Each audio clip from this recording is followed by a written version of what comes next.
तो बड़ी आपने हैरानकुन बात की है कि इस वक्त अमलन पीटीआई हाईजैक हुई है, बट ये जो हाईजैक हुई है और इसको जो एंटी स्टैब्लिशमेंट यूज कर रहा है कोई, तो वो कौन कर रहा है? मुल्क के अंदर के नासर है या कोई बाहर के लोग हैं जो कर रहे हैं? तीन तरह के ग्रुप्स हैं। एक तो हैं जो सेपरेटिस्ट्स हैं, जैसे बीएलए के लोग हो गए, जैसे और पाकिस्तान के अंदर ज़ाहिर एजेंसीज हैं वो इस्तेमाल करती है, वो नैरेटिव्स बनाते हैं। एक तरफ नेशनलिस्ट्स हैं, बलूचिस्तान में, पख्तूनख्वा में और पंजाब के अंदर और सिंध के अंदर एक बहुत बड़ा जो एक आप समझिए एक्सट्रीमिस्ट है। ये दो तरह के तबकात हैं जो कि इस वक्त ज्यादा एक्टिव हैं, जो शहीदों के खिलाफ भी कैंपेन्स बनाते हैं, गाजियों के खिलाफ भी कैंपेन्स बनाते हैं।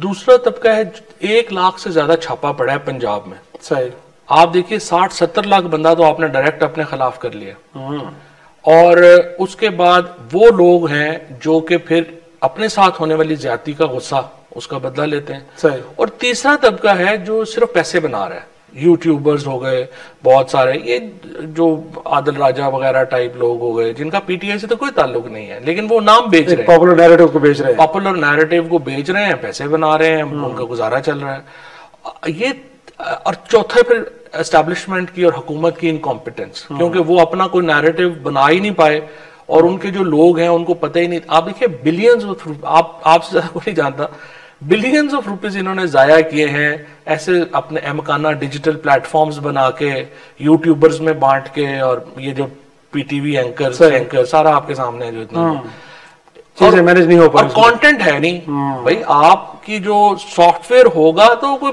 बेचने बेचेंगे ना आपको, तो वो तो इसकी वजह से ये कैंपेन है जो कि जिसकी वजह से पाकिस्तान को बड़ा शदीद नुकसान जो है वो पहुंचा। लेकिन इनफैक्ट कल परसों मैं आपकी ट्वीट देख रहा था, इस वक्त जो कोर टीम है भुकला की, आप उनको कह रहे हैं कि लोग फ्रॉडिया हैं, उसके वजह से आपसे लेके सबको आप सब। देखिए पहली बात तो यह है कि ये भी सारे लोग वो हैं, सच्ची बात है, आपको एक उम्र गुजरी है सहाफत में, आप इनको जानते ही नहीं है ये कौन लोग हैं। ये सारे लोग जो हैं इनमें से बहुत सारे तो कॉर्पोरेट लॉयर्स हैं, जो कॉर्पोरेट लॉयर्स मेजर दुनिया में जो काम करते हैं ये भी वही काम करते हैं, मनी लॉन्ड्रिंग। ये लोग जो होते हैं ये तो नवाज शरीफ के एडवाइजर थे ना, राजा साहब हो गए, ये बाकी जो हो गए, ये अगर आप उन्होंने तो हमेशा यही काम किए हैं, जो जाहिर है वो भी करें। नजरियात कोई नहीं उनके? नहीं, नजरियात वगैरह का कोई प्रॉब्लम नहीं है इनका। अच्छा, दूसरा फिर क्या प्रॉब्लम है इनका, जो एक दो चीजें हैं। एक तो ये है कि ये पॉलिटिशियन नहीं है और इनका कोई नहीं, उसकी वजह से स्ट्रेटजी कोई नहीं है।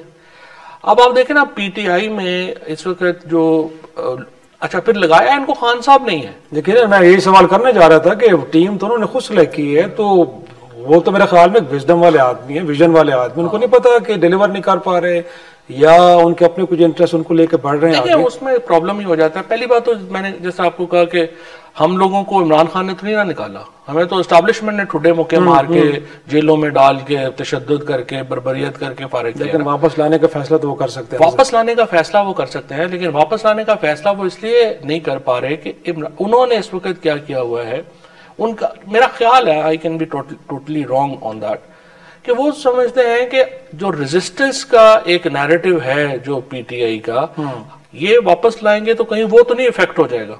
अच्छा, थोड़े से डर रहे हैं इस बात को लेके। डेफिनेटली होगा, आई एम श्योर कि मैं उनकी जगह होऊंगा तो शायद मैं यही सोचूंगा। तो कैश 22 में लोग हैं, बट प्रॉब्लम यह है कि भाई अगर आप पीटीआई को समझ पहली तो ये तय करें कि वो आखिर इनकलाब चाहते हैं या वो पाकिस्तान में जमहूरियत की बहाली चाहते हैं।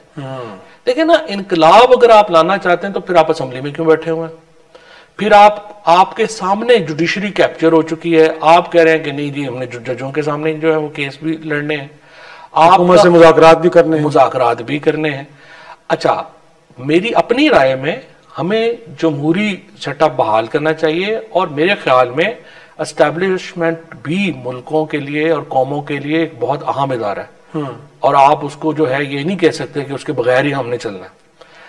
इसलिए आपको जब वो बनाना है तो फिर आपको पॉलिटिकल स्ट्रेटजी चाहिए। अब पॉलिटिकल स्ट्रेटजी में क्या प्रॉब्लम है, मिसाल के तौर के ऊपर आप देखें ना, एक तो जाहिर है कि एस्टैब्लिशमेंट इंटरेस्टेड नहीं है किसी सेटलमेंट में, एटलीस्ट तो कह रहे हैं कि ऑफर्स तो की गई थी खान साहब को कुछ बाहर जाने की, कभी कहा जा रहा था नथिया गली जाने की, कभी बनी गाला जाने की, तो चाह तो रहे हैं कि चीजें थोड़ी सेटल हो, आपको लगता नहीं?